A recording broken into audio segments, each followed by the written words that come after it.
Disclaimer: this story includes topics of mass murder of young children and teachers, mental health issues, and gun violence. If any of these subjects trigger you, please take care of yourself and check out some of my other stories. In 2012, in Newtown, Connecticut, 26 students and teachers were callously murdered, leaving the quiet town destroyed with grief and fear. This is their story.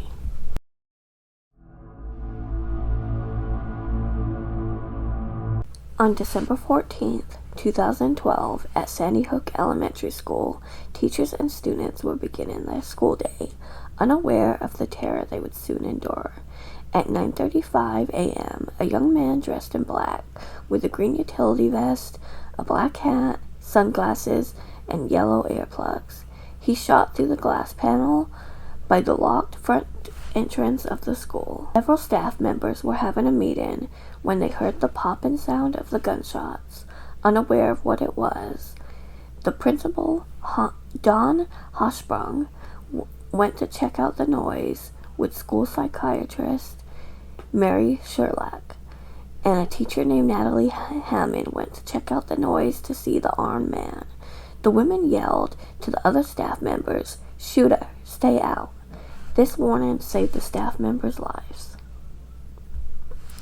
Rick Thorne, a janitor, yelled at the shooter to put the gun down. The shooter then shot and killed Don and Mary. Natalie was shot multiple times, including in the leg, and laid still until she knew he had left. She crawled back to the conference room and pressed her body against the door to keep it shut. A substitute teacher named Deborah Persani was closing her classroom door and was shot in the ankle by a stray bullet.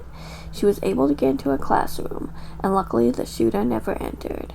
He entered the main office but saw nobody and left. The nurse, Sally Cox, described when he came in, and she could see his boots as he was roughly 20 feet away from her desk. This must have been entirely terrifying.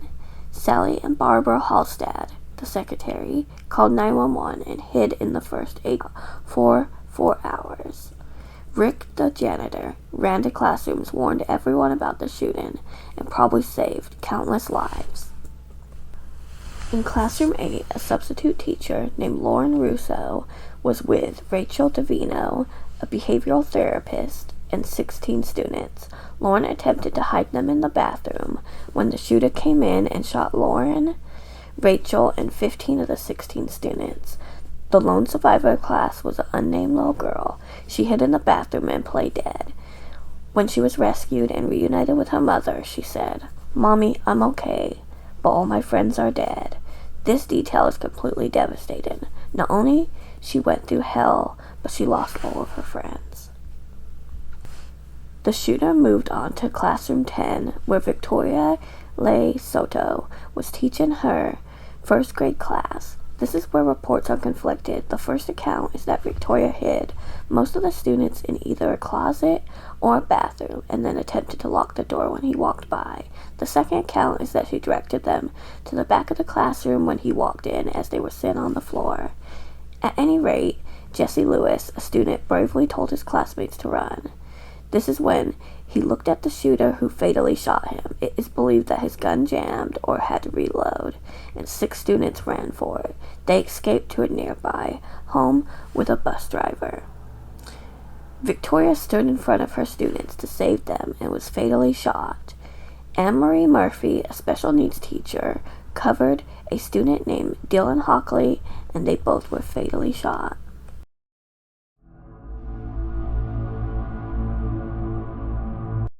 A 9-year-old boy said that he heard the shooter telling someone to put their hands up. Another person begged for him not to shoot. Then the boy heard a bunch of yelling, followed by gunshots over the PA's system. His teacher took him and the classmates to the gym to hide in a closet. Diane Day was the school therapist, and at the time of the shooting was at the school meeting. She heard screaming during the gunshots. Caitlin Roig, another first-grade teacher, hid her students in the bathroom. She ordered them to be completely quiet and barricaded the door. The shooter continued down the hallway and passed by the classroom because Caitlin forgot to remove a black piece of construction paper from the window from a lockdown drill. Meanwhile, in the library, Yvonne Chetz and Marianne Jacob hid 18 kids in a storage room and pushed a storage cabinet in front of the door. Abby Clements pulled 2 students who were in charge of bringing attendance sheets into her classroom to hide. A reading specialist, Laura Feinstein, also pulled 2 students into her classroom. She attempted to call 911, but her reception was not good, so she hid out until police rescued them.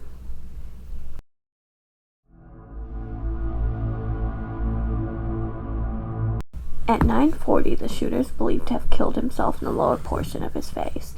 Police found his body after they entered the building at 9:45 a.m. Near his body, a boonie hat, sunglasses, a Glock 20 SF, a .223 caliber Bushmaster XM15E2S rifle, and a 9mm Sig Sauer P226 were found. The shooter took the lives of 20 kids and 6 adults and injured 2 people. They found inside his car his Honda Civic parked outside the school with the Ishmash Saga 12 shotgun inside the vehicle. They found bullets in 3 vehicles, and police assumed that this was him attempting to shoot a teacher by a window. It was later found out that he shot 156 times in less than 5 minutes. The Glock was used to shoot once in the hallway, then kill himself. The majority of the shots were conducted with the Bushmaster rifle.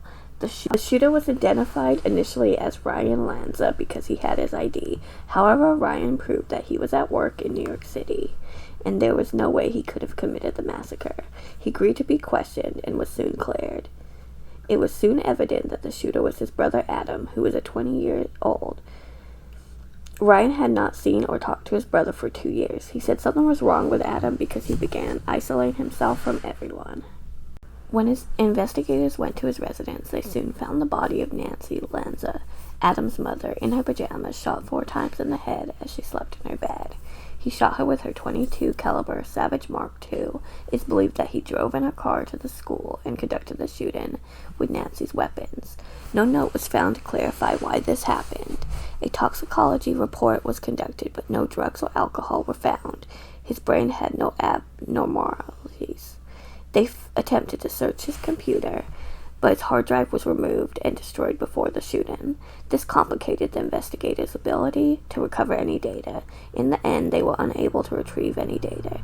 However, on a separate hard drive, they found that he researched Columbine and other mass shootings, as well as the videos showing suicides. He also created a score sheet of 500 mass murderers and the weapons used, which would have taken years to complete.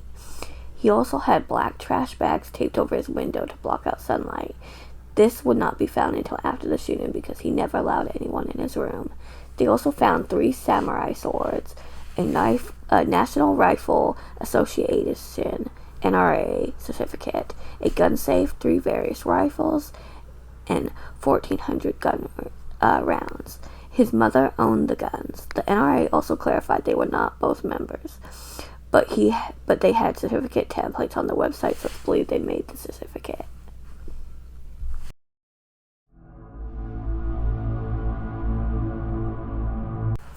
Adam Peter Lanza was born to Nancy Lanza on April 22, 1992 in Kingston, New Hampshire. While a toddler, sensitivity difficulties and social skill delays, and he was soon diagnosed with sensory integration disorder once in elementary school. He did attend Sandy Hook School and later Newtown Middle School. He became very anxious because of the constant changes in classes that middle school requires. His anxiety got so bad that he was either hospitalized and moved schools to St. Rose of Lima, but he went less than a year later. At 13, Adam was diagnosed with Asperger's syndrome as part of the autism spectrum and additionally with OCD.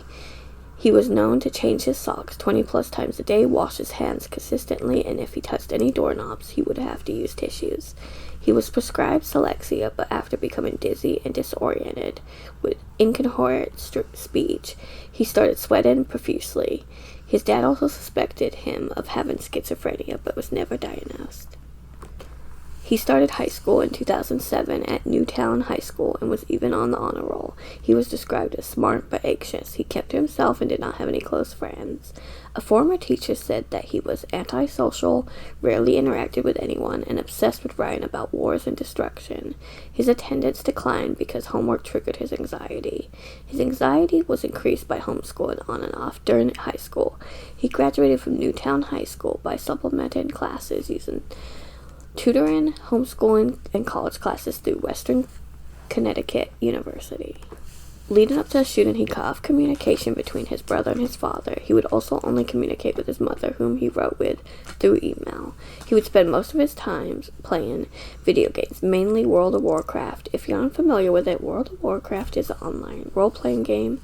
This game is not inherently bad. However, this is his primary source of interaction. He would even communicate with individuals that shared his morbid obsession with mass shootings. He seemed to have a distaste for women because the police found a document on his computer called Selfish, describing his belief in women's selfish nature. Police believe he was suffering from anorexia nervosa because it was common in individuals with autism and OCD, plus he was 6 feet tall and only weighed 112 pounds. This obviously leads to malnutrition but also brain damage. He had no previous criminal record. All the guns he had access to were through Nancy. She was a known gun enthusiast, owned at least a dozen firearms, and would even take her sons to shooting ranges. She shared no fear of Adam, so honestly was not paying close enough attention. I'm sorry, but he had so many red flags. Now, months prior to the shooting, Nancy shared her plans of moving them out of Newtown. She planned to buy Adam an RV to live in while people could look at the home. This leads me to a potential motive. Investigators believe that it was what broke Adam because it threatened his comfort zone, combined with his deteriorated mental state and his obsession with mass murders.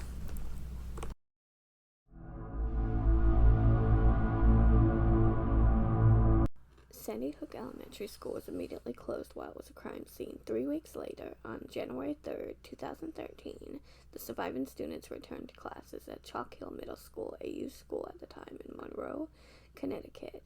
The school was temporarily renamed Sandy Hook. The surviving children all received scholarships from the University of Connecticut. The Newtown Board of Education voted to have police presence in all elementary schools. Sadly, Sandy was one of the few without an officer, and this could have made a big difference. In December 2013, a year after the tragedy, the school was demolished.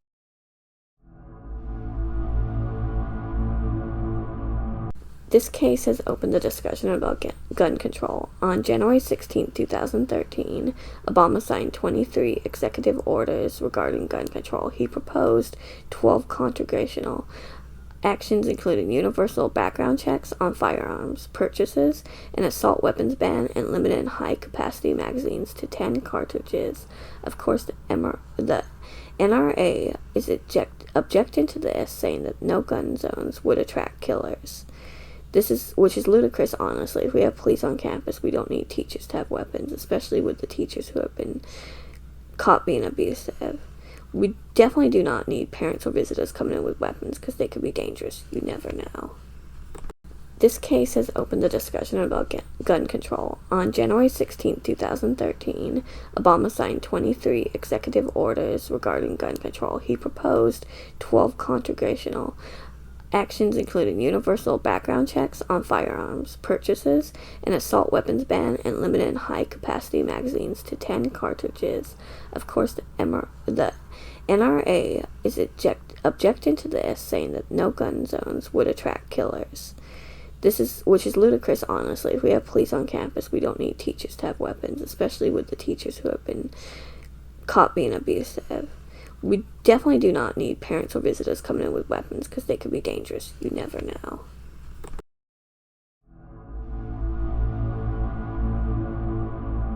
In 2015, James Fetzer wrote a horrendous book called Nobody Died at Sandy Hook. He claimed that Leonard Posner, the father of Noah, had fabricated Noah's death certificate and was a victim of Sandy Hook.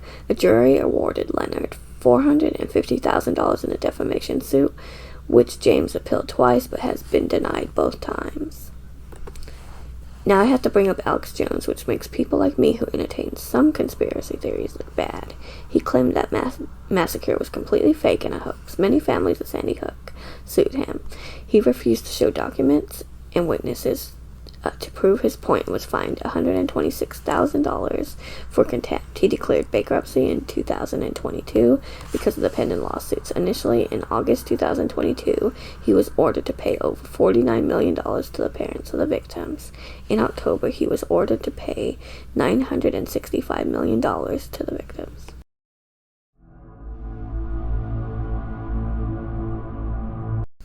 President Barack Obama honored 6 teachers with the 2012 Presidential Citizens Medal. He said that Don Hochsprung, Mary Sherlock, Vicky Soto, Lauren Russo, Rachel Davino, and Anne Marie Murphy gave all they had for the most innocent and helpless among us. We trust teachers to protect our children. We honestly never know what they would do in that situation. They went above and beyond. The Sandy Hook Memorial was built in 2022, where the families of the victims received a private ceremony. In November 2022, the memorial was open to the public. The memorial includes a welcome plaque with a quote from Obama, a sycamore tree that symbolized the young lives lost, and a reflecting pool along with the victims' names.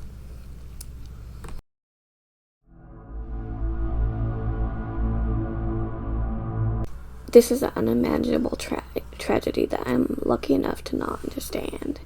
The grief that this town has been through. My daughter is homeschooled, and this is part of the reason. I think it was completely avoidable, but 20 students and 6 teachers died for no reason.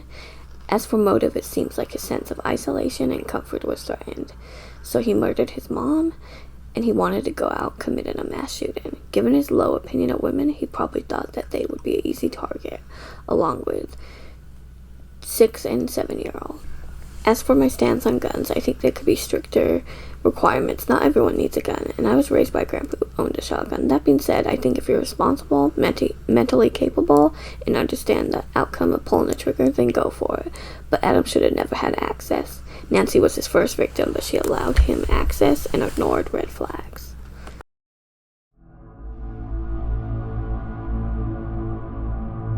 What can we learn from Sandy Hook? It is simple. Every school should have security, and honestly, metal detectors would prevent this. Also, if your child isolates themselves in their room, you're not allowed to enter, and they only communicate by email, and they're obsessed with mass shootings. Get them help now. Thanks for reading this case. These kids were just trying to learn and got brutally murdered, and the survivors were traumatized. Please like, subscribe, and comment. Also, if you have any case requests, I have a Google Doc in my description. Thanks again for listening.